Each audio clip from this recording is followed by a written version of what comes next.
All right, good afternoon, guys. That's going to be your COVID-19 update, March 25th, 2020, current as of 13/12 local time. What we're looking at here is the confirmed cases by country.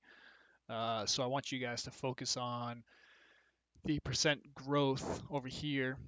Let me see if I can highlight it. So for the United States, in the last 24 hours, we had a 20% increase, Spain 20, France 12, Germany 12, Italy 8%, which is good. This is going to line up with their deaths as well.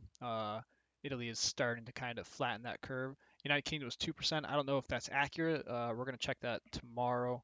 Again, I don't think that's 100% accurate. I don't think they reported it correctly. If they did, kudos on them. Key assumptions, I want you to look over here to the left under key assumptions. On the 23rd, 2 days ago, I said that the global confirmed cases were going to double from 335,000 to 670,000. So if we look here at John Hopkins, we're already at 451,000 since the 23rd. So that's an increase of what, 120,000, 115,000. So pretty alarming. My prediction is on track for that as far as hitting 670,000 by the 28th. Of course, we already know that this is way higher, right? As they start testing more people and tests become available, especially here in the United States, that number is going to continue to skyrocket. But the thing that I really want to focus on that is more alarming is the deaths. And this is what I really am going to pay attention to over the next few days.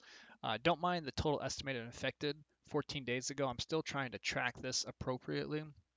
It may not be 100% accurate, but what I do want to key in on is the percent growth in the last 24 hours. Very alarmingly, the United States is increasing 40% almost within a 24-hour period in deaths. France 28%, Germany 25, Spain 23, and Italy is 10. So again, Italy is good, right? If we go back to confirmed cases, they're only at 8% confirmed in the last 24 hours, and then deaths are at 10%.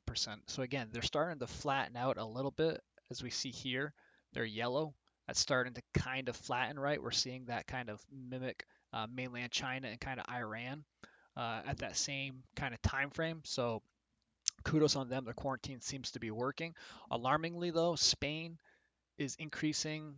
France, Spain, and Germany are all increasing every 4 days. They're doubling every 3 to 4 days. Right now, the United States is doubling in deaths every 2.5 days. Very, very alarming, very concerning. So if we look over here to my key assumptions, I said back on the 23rd, right? I've had these up every day. On the 23rd, the US death rate would double from 450 to 1,000 by the 27th.